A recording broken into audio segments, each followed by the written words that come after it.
إن الحمد لله نحمده ونستعينه ونستغفره ونعوذ بالله من شرور أنفسنا ومن سيئات أعمالنا.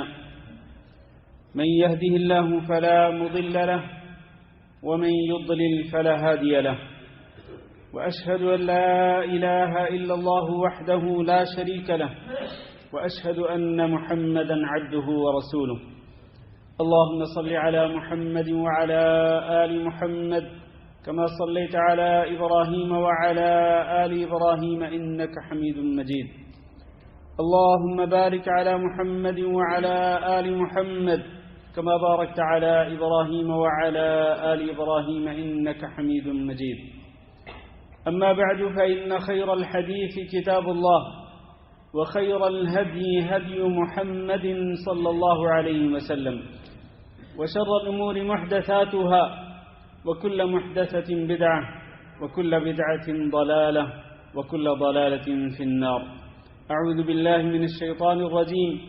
يا أيها الذين آمنوا اتقوا الله حق تقاته ولا تموتن إلا وأنتم مسلمون. يا أيها الناس اتقوا ربكم الذي خلقكم من نفس واحدة وخلق منها زوجها وبث منهما رجالا كثيرا ونساء، واتقوا الله الذي تساءلون به والأرحام إن الله كان عليكم رقيبا. يا أيها الذين آمنوا اتقوا الله وقولوا قولا سديدا يصلح لكم أعمالكم ويغفر لكم ذنوبكم، ومن يطع الله ورسوله فقد فاز فوزا عظيما. قابل صد احترام دوستوں اور بھائیوں، اللہ رب العزت نے سورۃ آل عمران میں متقین کی کچھ صفات کا تذکرہ فرمایا، اور متقین کے لیے اللہ رب العزت نے جنت کا وعدہ فرمایا، وہ جنت کے جس کی چوڑائی آسمانوں اور زمین کے برابر ہے۔ فرمایا وَسَارِعُوا إِلَى مَغْفِرَةٍ مِّن رَّبِّكُمْ وَجَنَّةٍ عَرْضُهَا السَّمَاوَاتُ وَالْأَرْضُ۔ اس جنت کو حاصل کرنے کے لیے جلدی کرو کہ جو جنت جس کی چوڑائی آسمانوں اور زمین کے برابر ہے، اور یہ کن کے لیے تیار کی گئی ہے؟ اعدت للمتقین، متقی لوگوں کے لیے، پرہیزگار لوگوں کے لیے، اللہ سے ڈرنے والے اور اللہ سے ڈر کر اللہ کی نافرمانی کو چھوڑنے والے، گناہوں اور برائیوں سے اپنے دامن کو بچانے والے جو متقین ہیں، ان کے لیے اللہ رب العزت نے وہ جنت تیار کی ہے۔ ان کی کیا صفات ہیں؟ ان کی کچھ صفات ہیں۔ پہلی صفت الذین ينفقون فی السراء والضراء، جو ہر حال میں اللہ کے راستے میں خرچ کرتے رہتے ہیں۔ اللہ نے ان کو زیادہ دیا تب بھی، اور اللہ نے اگر ان کو متوسط درجے کا دیا ہے وہ تب بھی خرچ کرتے ہیں، اور اللہ نے اگر ان کو کم دیا ہے تب بھی وہ اللہ کے راستے میں خرچ کرتے رہتے ہیں، ہر حال میں۔ یہ پہلی صفت۔ دوسری ہے والکاظمین الغیظ، یہ وہ صفت ہے کہ جس کا آج کے خطبہ جمعہ سے تعلق ہے۔ متقی وہ ہوتے ہیں کہ جو غصے کو پی جاتے ہیں، غصے کو کنٹرول کرتے ہیں، اور نہ صرف اپنا غصہ پیتے ہیں بلکہ والعافین عن الناس، جن کی وجہ سے اس کو غصہ آتا ہے وہ انہیں معاف کر دیتے ہیں، انہیں درگزر کر دیتے ہیں۔ اگر کوئی ان پہ ظلم کرے، کوئی زیادتی کرے، کوئی گالی گلوچ کرے، کوئی برا بھلا کہے، المہم یہ کہ جو بھی اس کے غصے کا سبب بنتا ہے، تو یہ متقی لوگ کیا کرتے ہیں؟ اپنے غصے کو پیتے ہیں اور دوسرے انہیں درگزر بھی کر دیتے ہیں، معاف بھی کر دیتے ہیں۔ صرف یہی نہیں بلکہ تیسری صفت یہ ہے کہ غصہ پی کر اور سامنے والے کو معاف کر کے ان پر احسان بھی کرتے ہیں۔ واللہ یحب المحسنین، اور اللہ احسان کرنے والوں سے بڑی محبت کرتا ہے۔ میرے بھائیوں، یہ جو صفت ہے غصہ پینا اور غصے کو کنٹرول کرنا، یہ بہت بڑی صفت ہے۔ متقی لوگوں کی صفات میں سے ایک صفت ہے. یعنی اس کی شان اور اس کی فضیلت اور اس کی عظمت کے لیے یہی بات کافی ہے کہ یہ ان لوگوں کی صفات میں سے ایک صفت ہے کہ جن کے لیے اللہ رب العزت نے جنت تیار کی ہوئی. اور کیا میں اور آپ جنت میں نہیں جانا چاہتے؟ یقیناً میری اور آپ کی یہی آرزو ہے، یہی تمنا ہے. ہر مسلمان اسی بات کی تمنا کرتا ہے کہ اس کو جنت ملے. تو جنت میں جانے والے لوگوں کی جو صفات ہیں وہ اختیار کرنی پڑیں گی، مجھے بھی اور آپ کو بھی. اسی طرح اللہ تعالیٰ نے سورۃ الشورى میں یہی صفت دوسرے انداز میں ذکر فرمائی کہ والذین یجتنبون کبائر الاثم والفواحش، کہ اللہ کے نیک بندے وہ ہوتے ہیں کہ جو بڑے بڑے گناہوں سے اجتناب کرتے ہیں اور بے حیائی کے کاموں سے اپنے دامن کو بچاتے ہیں. جہاں بھی بے حیائی کا کوئی پہلو ہوتا ہے اس سے وہ اپنے آپ کو دور رکھتے ہیں. اور وَإِذَا مَا غَضِبُوا هُمْ يَغْفِرُونَ، اور جب وہ غصے میں آتے ہیں تو وہ معاف کر دیتے ہیں. جو بھی ان کو غصہ دلاتا ہے، چاہے وہ ان کی اولاد میں سے کوئی ایک ہو، چاہے وہ میاں بیوی کا آپس میں کوئی معاملہ ہو، اولاد اور والدین کے درمیان، یا بہن بھائیوں کے درمیان، یا عام مسلمانوں کے درمیان، جو بھی معاملہ ہو جس کی وجہ سے اس کو غصہ آتا ہے، وَإِذَا مَا غَضِبُوا هُمْ يَغْفِرُونَ، جب غصے میں آتے ہیں تو معاف کر دیتے ہیں. اس لیے میرے بھائیوں، ہمیں یہ صفت اختیار کرنی چاہیے. غصہ ہر انسان کو آتا ہے. غصہ ایک ایسی حالت ہے جو انسان پر عارضی طور پہ طاری ہوتی ہے اور اس سے کوئی انسان بچا ہوا نہیں. لیکن حقیقت بات یہ ہے کہ جب غصہ آئے تو اس وقت اپنے آپ کو کنٹرول میں رکھنا اور اس غصے کو پی جانا اصل بات ہے. غصہ آنا تو یہ کوئی بڑی بات نہیں ہے. غصہ آتا ہے، ہر انسان کو آتا ہے، مردوں کو بھی آتا ہے، عورتوں کو بھی آتا ہے، بڑوں کو بھی آتا ہے، چھوٹوں کو بھی آتا ہے. لیکن غصہ پی جانا، غصے کو کنٹرول کرنا، یہ اصل بات ہے. اس لیے رسول اکرم صلی اللہ علیہ وسلم نے فرمایا کہ لیس الشدید بالسرعہ، پہلوان وہ نہیں ہوتا کہ جو کسی کو پچھاڑ دے، مقابلے کے اندر کسی کو شکست دے دے، وہ پہلوان نہیں ہوتا. پہلوان تو وہ ہوتا ہے انما الشدید الذی یملک نفسہ عند الغضب، وہ ہوتا ہے کہ جو غصے کے وقت اپنے آپ کو کنٹرول میں رکھتا ہے، اپنے آپ پہ قابو رکھتا ہے. وہ غصے کی وجہ سے بڑبڑاتا نہیں ہے، وہ غصے کی وجہ سے گالی گلوچ نہیں کرتا، وہ غصے کی وجہ سے کسی ظلم اور زیادتی کا ارادہ نہیں کرتا، بلکہ وہ اپنے آپ کو مکمل طور پہ کنٹرول میں رکھتا ہے. وہ ہوتا ہے پہلوان جو اپنے آپ کو پچھاڑ دے، جو اپنے شیطان کو پچھاڑ دے. وہ ہوتا ہے پہلوان کہ جو اپنی نفسانی خواہش کو پچھاڑ دے. نفسانی خواہش انسان کی کیا چاہتی ہے کہ اگر کسی نے ظلم کیا، نفسانی خواہش یہ چاہتی ہے، شیطان یہ چاہتا ہے کہ اگر کسی نے ایک گالی دی اس کو 10 گالیاں دی جائیں، اگر کسی نے ایک تھپڑ مارا اس کو 10 تھپڑ مارے جائیں. شیطان یہی چاہتا ہے، انسان کا نفس یہی چاہتا ہے. لیکن آپ نے اس شیطان کو پچھاڑنا ہے، اس کو شکست دینی ہے. اپنے نفس کو آپ نے پچھاڑنا اور اس کو شکست دینی ہے. اور رسول اکرم صلی اللہ علیہ وسلم کے پاس ایک بندہ آیا، کہنے لگا اوصنی یا رسول اللہ، اے اللہ کے رسول صلی اللہ علیہ وسلم مجھے وصیت کیجیے، یعنی مجھے کوئی ایسی بات کا حکم دے جائیں کہ جس پر میں ساری زندگی عمل کرتا رہوں اور اس کو چھوڑو نہ. تو آپ نے فرمایا لا تغضب، غصے میں نہ آنا. اس نے کہا اللہ کے رسول مجھے کوئی اور نصیحت کیجیے، اور کوئی وصیت کیجیے. کہا لا تغضب، آپ نے غصے میں نہیں آنا. اور اس کا مطلب یہ ہے کہ آپ نے اپنے غصے کو کنٹرول میں کرنا ہے، ورنہ غصہ تو ہر انسان کو آتا ہے، جس طرح میں نے پہلے کہا، غصے کو کنٹرول کرنا ہے. تو اس شخص نے بار بار رسول اکرم صلی اللہ علیہ وسلم سے یہی التجا کی کہ اللہ کے رسول مجھے کو اور وصیت فرمائیں. لیکن آپ صلی اللہ علیہ وسلم نے ہر مرتبہ اسے یہی فرمایا کہ لا تغضب، لا تغضب، اپنے غصے کو کنٹرول کرنا. میرے بھائیوں، غصے کی وجہ سے بہت سارے نقصانات ہوتے ہیں. ان میں سے ایک نقصان یہ ہے کہ غصہ رحمان کو ناراض کرتا ہے اور شیطان کو راضی کرتا ہے. اور آپ نے کس کو راضی کرنا ہے؟ آپ نے رحمان کو راضی کرنا ہے، نہ کہ شیطان کو راضی کرنا ہے۔ شیطان انسان کو غصہ دلاتا ہے، شیطان انسان کو غصہ دلانے کے بعد اس کو مختلف قسم کے اقدامات اٹھانے پہ آمادہ کرتا ہے، اور شیطان یہ چاہتا ہے کہ یہ انسان اپنی زبان کو بے لگام چھوڑ دے، سامنے والے بندے کو گالی گلوچ بھی کرے، اس کو برا بھلا بھی کہے اور اپنا ہاتھ بھی چلائے، ظلم اور زیادتی بھی کرے۔ شیطان یہی چاہتا ہے۔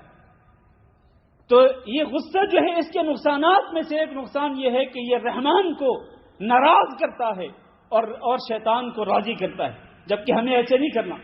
اور دوسرا نقصان یہ ہے کہ غصے ہی کی وجہ سے قطع رحمی پیدا ہوتی ہے۔ قطع رحمی کیا ہے؟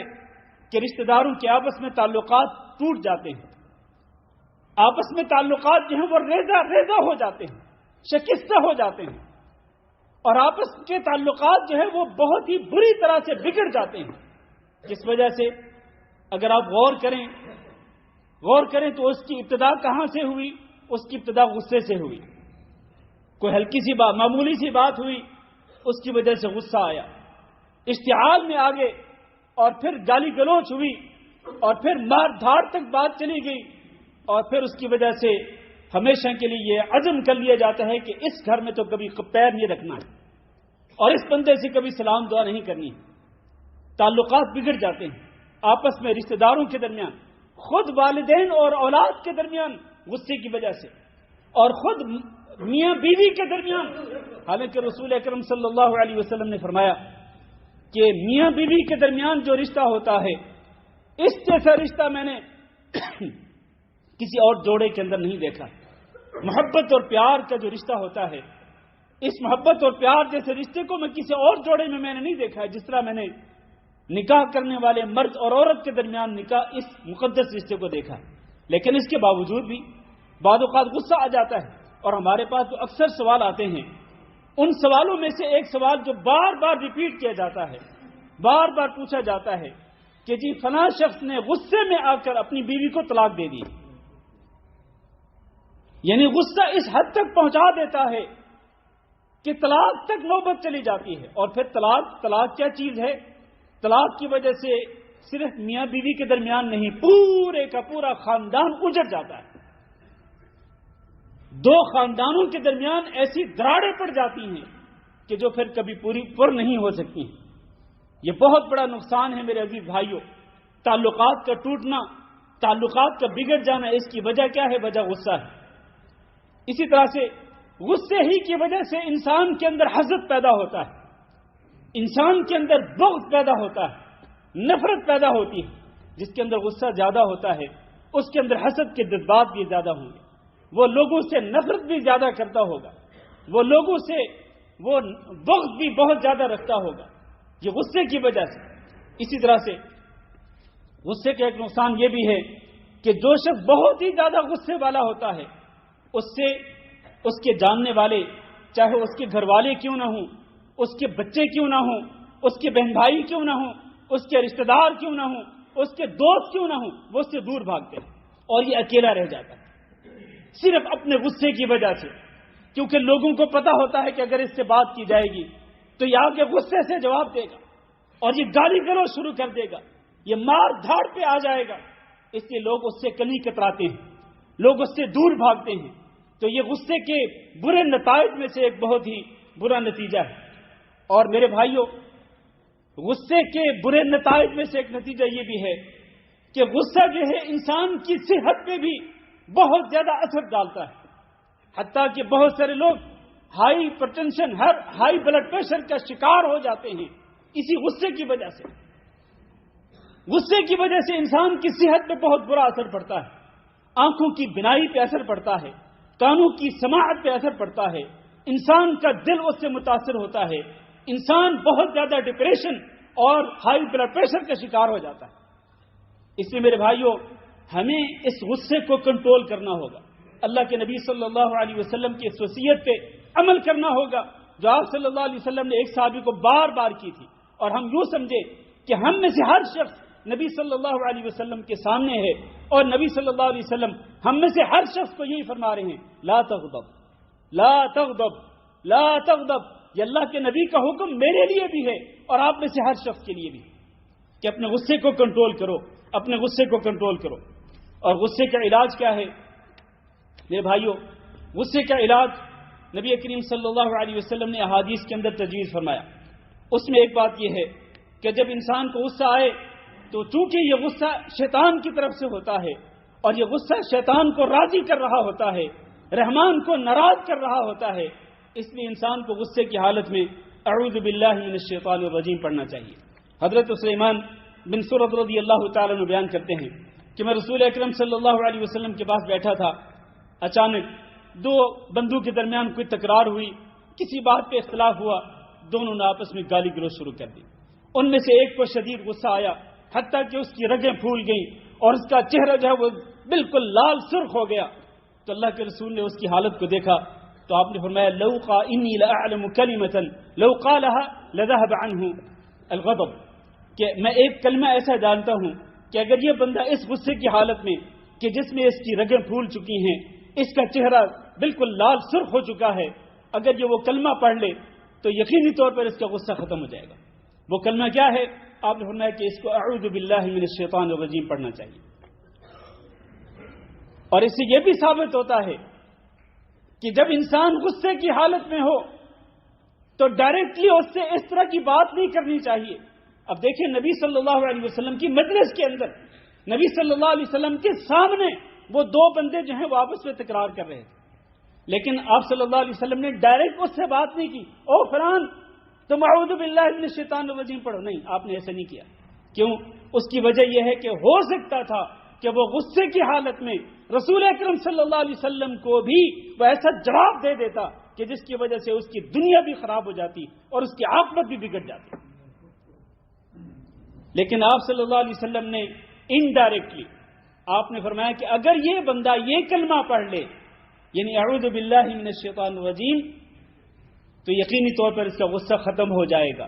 اور وہ بندہ یہ بات سن رہا تھا تو آپ صلی اللہ علیہ وسلم کی یہ بات سن کر اس نے اعوذ باللہ من الشیطان الرجیم پڑھا، اس کا غصہ جاتا رہا۔ اسی طرح سے میرے بھائیوں، جس بندے کو غصہ آئے تو اس کو خاموش ہو جانا چاہیے اور اپنی زبان کو کنٹرول کرنا چاہیے، کیونکہ نبی کریم صلی اللہ علیہ وسلم کے ارشاد گرامی ہے کہ اذا غضب احدکم فلیسکت، تم میں سے کسی کو غصہ آئے تو وہ خاموش ہو جائے، کیونکہ اگر وہ بولے گا، بڑبڑائے گا، اپنی زبان سے بری بھلی کوئی بات کرے گا، گالی گلوچ کرے گا، اس سے معاملات اور بگڑ جائیں، خاموش ہو جائیں۔ من صمت نجا، جو خاموش ہو جاتا ہے وہ نجات پا جاتا ہے، یہ اللہ کے رسول صلی اللہ علیہ وسلم کا فرمان ہے۔ اسی طرح سے تیسری بات یہ ہے غصے کے علاج کرنے کے لیے کہ اپنی حالت کو چینج کریں۔ آپ جس حالت میں ہیں اپنی اس حالت کو چینج کریں، اگر کھڑے ہوئے ہیں تو بیٹھ جائیں، بیٹھے ہوئے تو لیٹ جائیں۔ رسول اکرم صلی اللہ علیہ وسلم نے فرمایا اذا غضب احدکم وهو قائم فلیجلس، تو میں سے کسی کو غصہ آئے وہ کھڑا ہوا ہو بیٹھ جائے۔ اس میں حکمت کیا ہے؟ حکمت یہ ہے کہ جب وہ کھڑا ہوا ہوگا تو یقینی طور پر کھڑے ہو کر وہ حرکت کرنے پہ زیادہ وہ طاقت رکھتا ہوگا، قدرت رکھتا ہوگا، وہ مار دھاڑ کرنے پہ بھی قدرت رکھتا ہوگا۔ اور کئی لوگ جس طرح غصے کے اندر، غصے کی حالت میں ان کے پاس جو بھی چیز پڑی ہوتی ہے اٹھا کے اس کو پھینکنا شروع کر دیتے ہیں، یعنی آس پاس پڑی ہوئی چیزوں کو توڑنا شروع کر دیتے ہیں۔ میرے بھائیوں، اگر وہ بندہ کھڑا بیٹھ جائے گا تو یقیناً وہ کوئی چیز توڑ بھی نہیں سکے گا اور وہ کسی پر ظلم اور زیادتی بھی نہیں کر سکے گا، مار دھاڑ بھی نہیں کر سکے گا۔ بیٹھ جانا چاہیے اس کو۔ اور آپ نے فرمایا اگر وہ بیٹھا ہوا ہو تو اس کو لیٹ جانا چاہیے۔ یہ رسول اکرم صلی اللہ علیہ وسلم کی وصیت ہے غصے کو کنٹرول کرنے کے لیے۔ اسی طرح سے ایک اور بات کہ جب انسان کو غصہ آئے تو وہ وضو کرنے کے لیے چلا جائے۔ غصہ کنٹرول کرنے کے لیے اس کو وضو کرنا چاہیے، وضو کرے گا، وضو کے اعضاء کو دھوئے گا تو اس کی وجہ سے اس کا غصہ جو ہے وہ کنٹرول ہوگا۔ اور چوتھی بات یہ ہے کہ نبی کریم صلی اللہ علیہ وسلم کی اس بات کو، اس وصیت کو اس بندے کو ذہن میں رکھنا چاہیے جس بندے کو غصہ آ رہا ہو کہ اللہ کے رسول صلی اللہ علیہ وسلم نے وہ وصیت اس صحابی کو نہیں کی تھی بلکہ مجھے بھی کی تھی اور ہر مسلمان کو کی تھی۔ لا تغضب لا تغضب، یہ الفاظ یاد رکھ لیجئے، ذہنوں میں بٹھا لیجئے۔ جب بھی آپ کو غصہ آئے تو اللہ کے رسول صلی اللہ علیہ وسلم کے یہ الفاظ ذہن میں لائیں، لا تغضب لا تغضب، اپنے غصے کو کنٹرول کریں۔ اسی طرح سے میرے بھائیوں، غصے کو کنٹرول کرنے کے لیے ایک اور بات کہ انسان اپنے ذہن میں اس بات کو بھی لائے کہ اگر میں غصہ کنٹرول کروں گا، غصہ پی جاؤں گا تو اس کی فضیلت کتنی زیادہ ہے۔ اللہ کے رسول صلی اللہ علیہ وسلم فرماتے ہیں من کظم غیظا ولو شاء ان یمضیہ لامضاہ ملأ اللہ قلبہ رضا یوم القیامہ۔ جو بندہ اپنا غصہ پی جاتا ہے، حالانکہ اگر وہ چاہے تو اپنے غصے پہ عمل بھی کر سکتا ہے، یعنی اپنا غصہ نکال سکتا ہے۔ وہ غصہ نکالنے پہ قدرت حاصل ہے، اس کو طاقت حاصل ہے، غصہ نکال سکتا ہے، لیکن اس کے باوجود وہ غصہ پی جاتا ہے۔ اور بہترین گھونٹ کیا ہے؟ غصے کو پینا۔ تو اللہ کے رسول نے فرمایا جو اس طرح سے غصے کو پیتا ہے، قیامت کے دن اللہ رب العزت اس کے دل کو نور کے ساتھ بھر دے گا۔ اور اس سے بڑی فضیلت کیا ہے؟ اور پھر آپ صلی اللہ علیہ وسلم نے فرمایا من کظم غیظا وهو قادر على ان ينفذه۔ جو بندہ غصہ پی جاتا ہے حالانکہ وہ غصہ نکالنے پہ اور غصے کو نافذ کرنے پہ قدرت کے رکھتا ہو، دعاه الله عز وجل يوم القيامه على رؤوس الخلائق۔ اللہ تعالیٰ سارے لوگوں کے سامنے اس بندے کو بلائے گا، اس کا نام لے کر اے فلان ادھر آ جاؤ۔ اور یہ کتنا بڑا شرف ہوگا اس آدمی کے لیے، سارے لوگوں کے درمیان میں سے ایک بندے کا نام کون پکار رہا ہے؟ اللہ رب العزت کی طرف سے پکار دی جا رہی ہے کہ اے فلان ادھر آ جاؤ۔ پھر اللہ تعالیٰ اس کو کیا کرے گا؟ حتی یخیرہ من الحور ما شاء۔ اللہ تعالیٰ اس کو اختیار دے گا کہ جاؤ جنت کی حوروں میں سے جو چاہو چن لو، جنت کی حوروں میں سے جو چاہو چن لو، جو چاہو اختیار کر لو۔ یہ اللہ کی طرف سے اختیار دیا جائے گا، جو اس بندے کے لیے سعادت ہوگی، اس بندے کے لیے بڑی ہی خوش نصیبی کی بات ہوگی کہ اللہ رب العزت اس کو بلائے گا اور اس کو شرف سے نوازے گا۔ چھٹی بات یہ ہے کہ غصے کی حالت میں نبی صلی اللہ علیہ وسلم کی جو سیرت طیبہ ہے اس پہ عمل کرنا چاہیے۔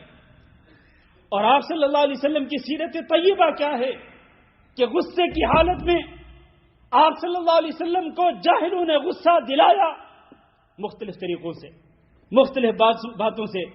کسی نے نبی صلی اللہ علیہ وسلم کو ساحر کہا، کسی نے نبی صلی اللہ علیہ وسلم کو مجنون کہا، کسی نے نبی صلی اللہ علیہ وسلم کو کسی طریقے سے بات کی، کسی نے نبی صلی اللہ علیہ وسلم کو جسمانی اذیتیں بھی پہنچائیں، لیکن نبی صلی اللہ علیہ وسلم نے اذیتوں کو برداشت کیا۔ اور آپ صلی اللہ علیہ وسلم نے مکمل طور پر بردباری کا، حلم کا ثبوت دیا، آپ نے برداشت کا ثبوت دیا، غصے کو پیا۔ صرف ایک واقعہ بطور مثال ذکر کرتا ہوں۔ حضرت انس رضی اللہ تعالیٰ عنہ بیان کرتے ہیں کہ میں نبی صلی اللہ علیہ وسلم کے ساتھ چل رہا تھا، آپ صلی اللہ علیہ وسلم نے ایک نجرانی چادر اوڑھ رکھی تھی۔ نجران ایک مشہور علاقہ ہے سعودی عرب کے علاقوں میں سے جو یمن کے بارڈر پہ ہے۔ تو نجران کے علاقے میں جو چادریں بنتی تھیں ان چادروں میں سے ایک چادر نبی صلی اللہ علیہ وسلم نے اوڑھ رکھی تھی، اور اس کے جو کنارے تھے وہ بہت ہی سخت قسم کے تھے، موٹے سے تھے اس کے کنارے جو ہیں۔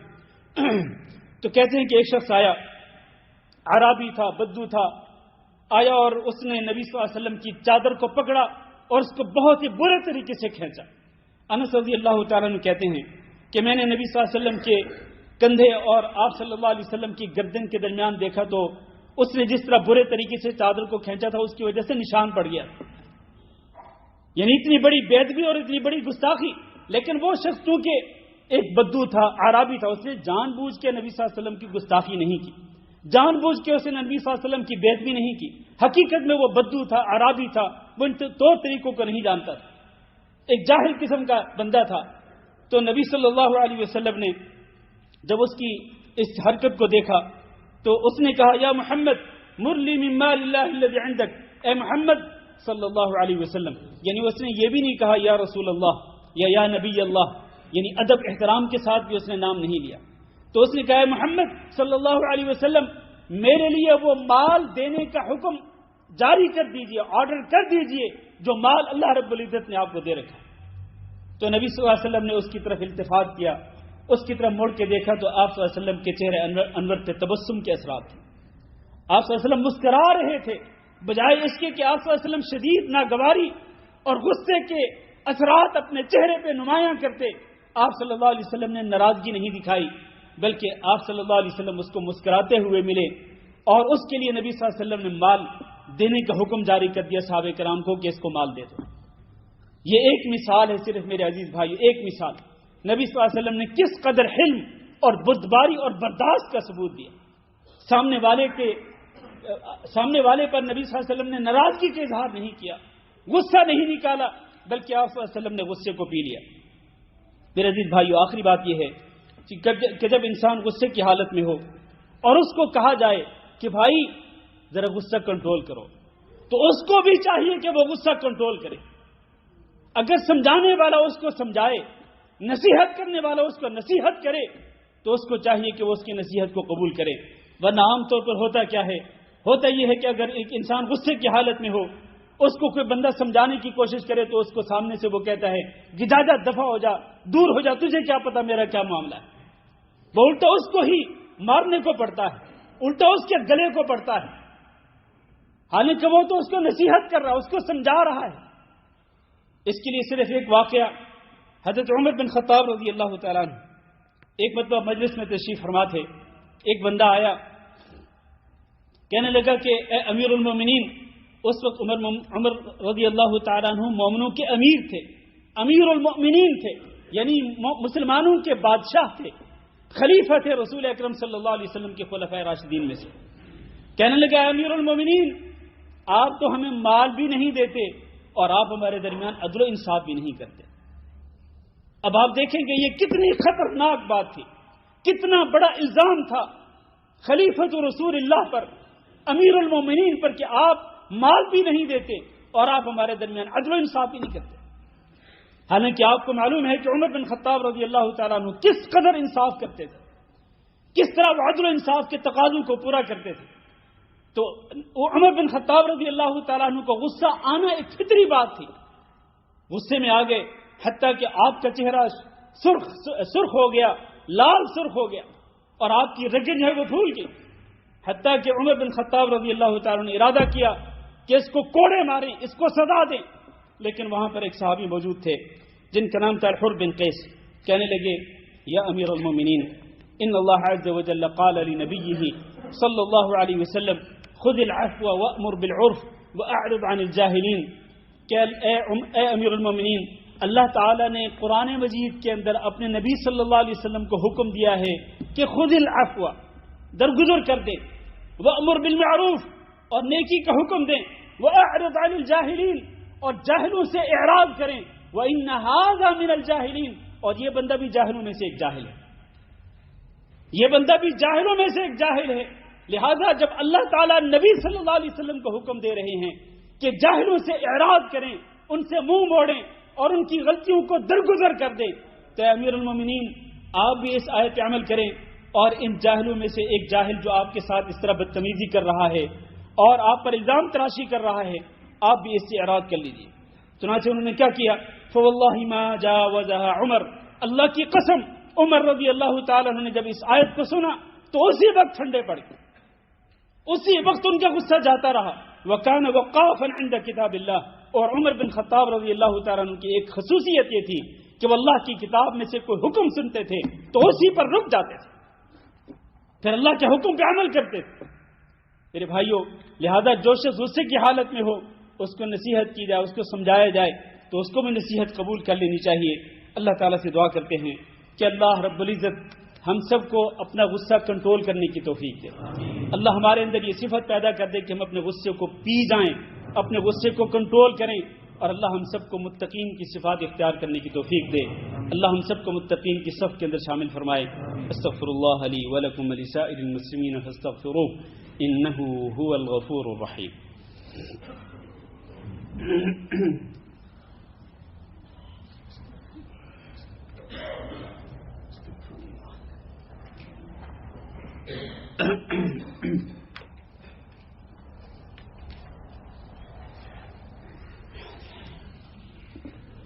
إن الحمد لله نحمده ونستعينه ونستغفره, نعوذ بالله من شرور أنفسنا ومن سيئات أعمالنا, من يهده الله فلا مضل له ومن يضلل فلا هادي له, وأشهد أن لا إله إلا الله وحده لا شريك له, وأشهد أن محمدا عبده ورسوله. اللهم صل على محمد وعلى آل محمد كما صليت على إبراهيم وعلى آل إبراهيم إنك حميد مجيد اللهم بارك على محمد وعلى آل محمد كما باركت على إبراهيم وعلى آل إبراهيم إنك حميد مجيد اما بعد میرے عزیز بھائی اور دوستو، غصہ دو قسم کا ہوتا ہے، ایک ہوتا ہے محمود اور ایک ہوتا ہے مذموم. یعنی ایک وہ غصہ ہوتا ہے جو قابل تعریف ہوتا ہے، اچھا غصہ ہوتا ہے، برمحل غصہ ہوتا ہے، برحق غصہ ہوتا ہے. اور ایک غصہ وہ ہوتا ہے جو مذموم، قابل مذمت ہوتا ہے. قابل مذمت غصہ وہ ہوتا ہے کہ جو بغیر کسی شرعی عذر کے ہو. اور اس کے پھر نقصانات کیا ہوتے ہیں؟ وہ نقصانات ابھی آپ نے پہلے خطبے کے اندر سن لیے. ان نقصانات میں سے ایک نقصان یہ بھی ہے، مذموم غصے کے نقصانات میں سے ایک نقصان یہ بھی ہے کہ یہ غصہ بعض اوقات قتل تک نوبت پہنچا دیتا ہے. اور اس کے لیے واقعہ صحیح مسلم کے اندر موجود ہے. حضرت وائل بن حجر رضی اللہ تعالیٰ عنہ بیان کرتے ہیں کہ ایک شخص رسول اکرم صلی اللہ علیہ وسلم کے پاس آیا اور اس نے ایک رسی کے ساتھ ایک بندے کو باندھا ہوا تھا. کہنے لگا اللہ کے رسول، اس نے، یعنی جس کو اس نے رسی سے باندھا ہوا تھا، کہنے لگا اللہ کے رسول، اس نے میرے بھائی کو قتل کر دیا. اللہ کے رسول نے اس سے پوچھا اقتلتہ، کیا تم نے واقعتاً اس کو قتل کیا ہے؟ کیونکہ جب ایک مجرم کسی قاضی کے پاس پیش کیا جائے تو قاضی کو چاہیے کہ وہ مجرم سے پوچھے کہ کیا تم نے واقعتاً جرم کیا ہے کہ نہیں کیا. اس نے کہا کہ ہاں اللہ کے رسول، میں نے اس کو قتل کیا ہے. اب اعتراف جرم ہو گیا، جرم ثابت ہو گیا، کیونکہ مجرم خود اگر اعتراف کر لے تو اس کے اعتراف کے بعد پھر کسی گواہی کی ضرورت بھی نہیں ہوتی، گواہ کی گواہی کی ضرورت بھی نہیں ہوتی. تو اس نے کہا کہ ہاں اللہ کے رسول، میں نے اس کو قتل کیا ہے، اس کے بھائی کو قتل کیا ہے. اللہ کے رسول نے فرمایا کیفا قتلتہ، کیسے قتل کیا؟ یعنی آپ صلی اللہ علیہ وسلم یہ کنفرم کرنا چاہتے تھے کہ واقعتاً اس نے قتل کے ارادے سے اس کو مارا یا غلطی سے کوئی اس نے ایسی کوئی حرکت کر دی کہ جس کے نتیجے میں وہ مر گیا. جس طرح موسیٰ علیہ السلام نے ایک بندے کو مکہ مارا تھا، حالانکہ قتل کرنے کا ارادہ نہیں تھا، لیکن اس کے نتیجے میں وہ بندہ قتل ہو گیا. اس کو قتل خطا کہا جاتا ہے.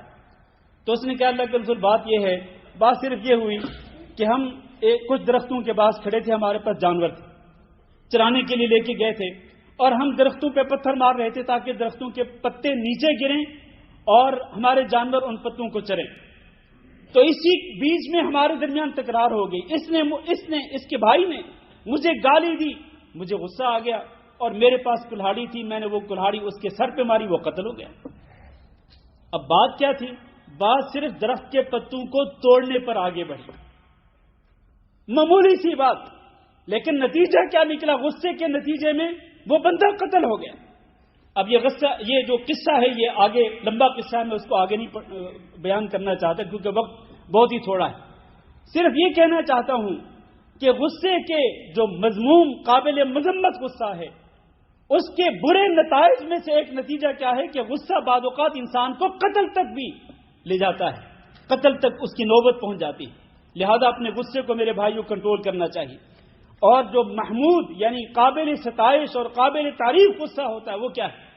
وہ یہ ہے کہ اگر اللہ رب العزت کے احکامات میں سے کسی حکم کی نافرمانی آئے، کوئی بندہ اللہ کی نافرمانی کرے اور وہ بندہ آپ کے زیر کفالت ہو، آپ کے کنٹرول میں ہو، آپ کے گھر میں ہو یا آپ کی کمپنی میں ہو، آپ باس ہیں، مالک ہیں یا مدیر ہیں، ڈائریکٹر ہیں، مینیجر ہیں، اور کوئی بندہ وہاں پر اللہ کی نافرمانی کرتا ہے، وہاں آپ کو غصہ بنتا ہے. وہ غصہ قابل ستائش ہوگا، وہ غصہ قابل تعریف ہوگا. اور اس کی میں کئی دلیلیں ذکر کر سکتا ہوں لیکن وقت نہیں ہمارے پاس. اللہ کے رسول صلی اللہ علیہ وسلم حجر عائشہ رضی اللہ تعالیٰ عنہ میں داخل ہونے لگے. ابھی دہلیز پہ پہنچے تھے کہ سامنے نبی صلی اللہ علیہ وسلم نے دیکھا ایک پردہ لگا ہوا ہے کھڑکی کے اوپر.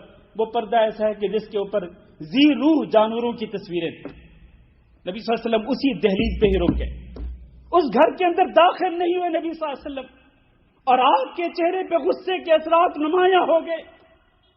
پھر اللہ کے رسول صلی اللہ علیہ وسلم نے جب سید عائشہ رضی اللہ تعالیٰ نے آپ صلی اللہ علیہ وسلم کے غصے کو دیکھا تو انہوں نے کہا اللہ کے رسول میں نے تو صرف اس لیے لگایا تھا تاکہ گھر کا پردہ ہو جائے، اگر یہ آپ کو ناپسند ہے تو اس کو ابھی اتار دیتی ہوں.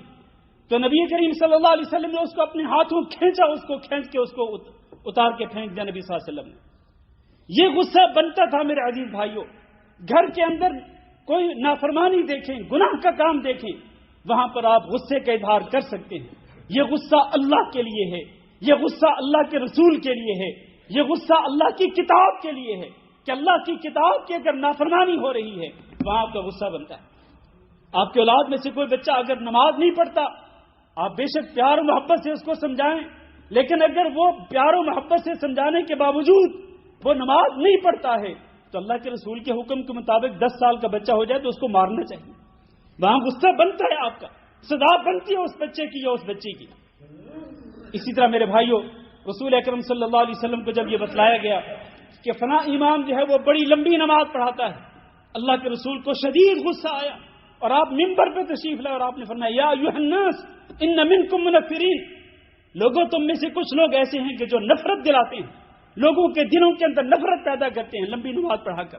لہذا تم میں سے جو شخص امام بنے تو وہ ہلکی پھلکی نماز پڑھائے، کیونکہ اس کے پیچھے بیمار بھی ہو سکتا ہے، کمزور بھی ہو سکتا ہے، حاجت مند بھی ہو سکتا ہے. المہم یہ میرے عزیز بھائیوں، یہ غصہ وہ ہے جو اللہ کے لیے، اللہ کے رسول کے لیے، اللہ کے دین کے لیے ہوتا ہے.